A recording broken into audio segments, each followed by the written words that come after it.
Taste the Daily. Madurai மாவட்டம் திருமங்கலம் தொகுதிக்கு உட்பட்ட பகுதிகளில் அதிமுக பூத் கமிட்டி ஆலோசனை கூட்டம் நடைபெற்றது. 15க்கும் மேற்பட்ட கிராமங்களில் நடைபெற்ற ஆலோசனை கூட்டங்களுக்கு தலைமை வகித்த எதிர்க்கட்சி துணைத் தலைவர் RB உதயகுமார் பேசினார். அப்போது அவர் திமுக ஆட்சி அவலங்களை மக்களிடம் எடுத்து கூறி ஆதரவு திரட்ட கேட்டுக்கொண்டார். முன்னதாக கழக பொதுச் செயலாளரின் 71வது பிறந்த நாளை முன்னிட்டு முத்து கிருஷ்ணாபுரம் கிராம அருள்மிகு முனியாண்டி திருக்கோவிலில் சிறப்பு பூஜை நடத்தி நலத்திட்ட உதவிகளை முன்னாள் அமைச்சர் வழங்கினார்.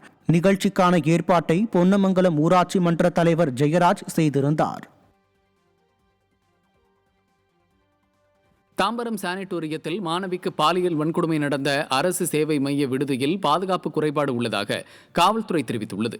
இது தொடர்பாக காவல்துறை அனுப்பியுள்ள அறிக்கையில், அரசு சேவை மைய விடுதியில் உள்ள கண்காணிப்பு கேமராக்களில் 2 CCTV கேமராக்களை தவிர வேறு செயல்படவில்லை என்றும், ஒரே ஒரு ஆண் காவலாளி மட்டுமே 12 மணி நேரத்திற்கு மேலாக பணியில் இருந்து உள்ளார் என்றும் தெரிவிக்கப்பட்டுள்ளதாக கூறப்படுகிறது.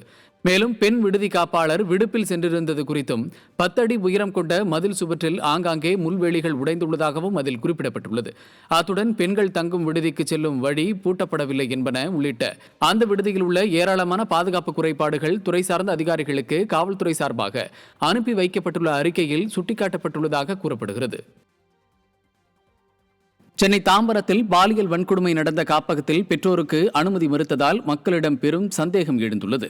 சானிட்டோரியத்தில் இயங்கி வரும் அரசு சேவை இல்லத்தில் மாணவி பாலியல் வன்கொடுமைக்கு ஆளாக்கப்பட்டு கால்கள் உடைக்கப்பட்ட சம்பவம் தமிழகத்தை உலுக்கியது. இந்த நிலையில் அங்கிருந்த மாணவிகளை பார்க்க பல்வேறு பகுதிகளில் இருந்து வந்த பெற்றோரை விடுதி நிர்வாகம் உள்ளே அனுமதிக்கவில்லை. குறிப்பாக பன்ருட்டியைச் சேர்ந்த ஒருவர் தனது பிள்ளைக்கு உடல்நிலை சரியில்லை என்பதை அறிந்து வந்து பார்க்க வந்தபோது அவருக்கும் அனுமதி மறுக்கப்பட்டது. அப்போது பேசிய பொதுமக்கள், பாலியல் வன்கொடுமையில் ஒருவர் துணிந்து ஈடுபடுகிறார் என்றால் அவருக்கு ஆளுங்கட்சி பிரமுகர்களின் பின்புலம் இல்லாமல் இருக்காது என குற்றம் சாட்டினர். மேலும் இந்த விவகாரத்தில் எத்தனை மாணவிகள் பாதிக்கப்பட்டிருக்கிறார்கள், எத்தனை சார்கள் தொடர்பில் இருக்கிறார்கள் என்ற விவரங்கள் வெளியாக வேண்டும் என ஆவேச குரல் எழுப்பினர்.